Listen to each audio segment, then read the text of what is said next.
Did you know that Apple Podcasts has a very different front page for whichever territory you happen to be in? They do, and you can't access it unless you use the tool that I'm about to tell you about.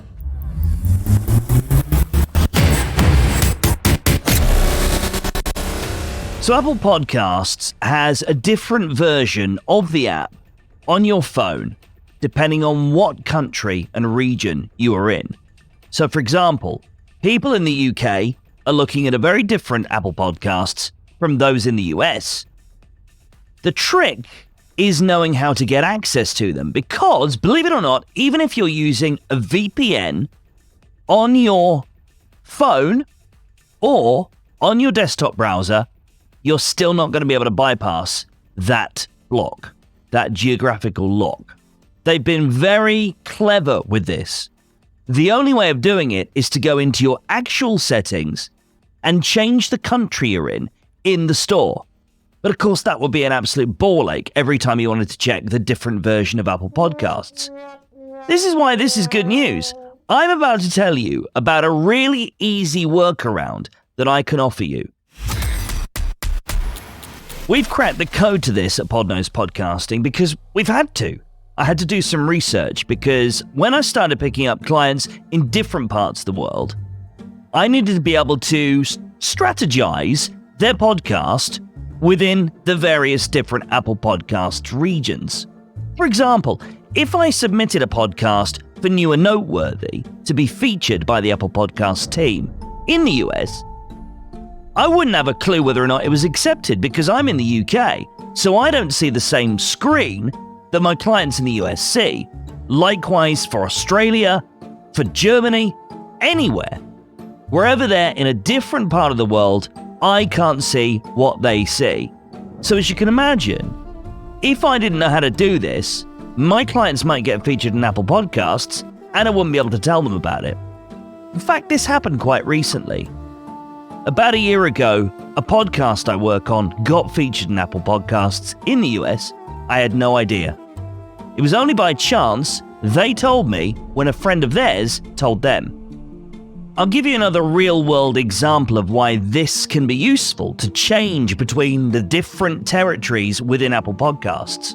One of the podcasts I work on is called WeenieCast, hosted by Katie McManus. Squirrel.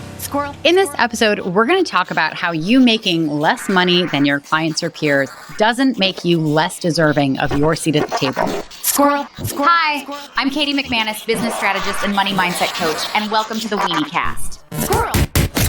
It's targeting any entrepreneurs who happen to have ADHD, but it also serves anybody who's an entrepreneur who wants to scale their business to 6 figures or more.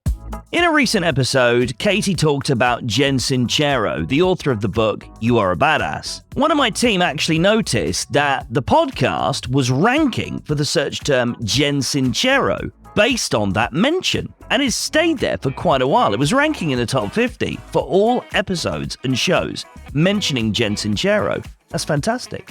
I wouldn't have known about it unless my team had access to the tools to check. And the great thing about this, using the tool that I'm about to tell you about allows you to switch between countries as easily as clicking a button. You can change between the US and the UK within less than a minute.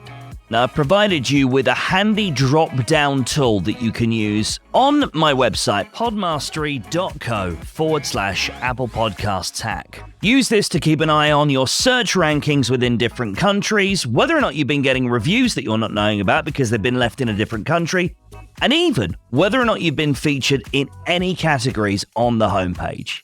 Let me know how you get on with it. Best of luck. Here's a tip for you to encourage engagement in your podcast. You know what it's like for us podcasters? We seem to speak into the void, having no idea whether or not our content is resonating with our listeners. Here's a quick and easy way to try and encourage some feedback and engagement. As much as we might secretly loathe them, they are ahead of the game when it comes to trying to encourage more engagement within podcasting. I'm talking about Spotify. They've now started to release questions and answers and polls on the podcast landing pages. This is a great opportunity for you to take your transcript of your episode and have a look at a piece of content within there.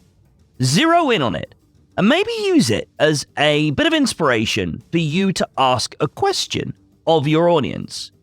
Say, for example, you've done a podcast about cryptocurrency.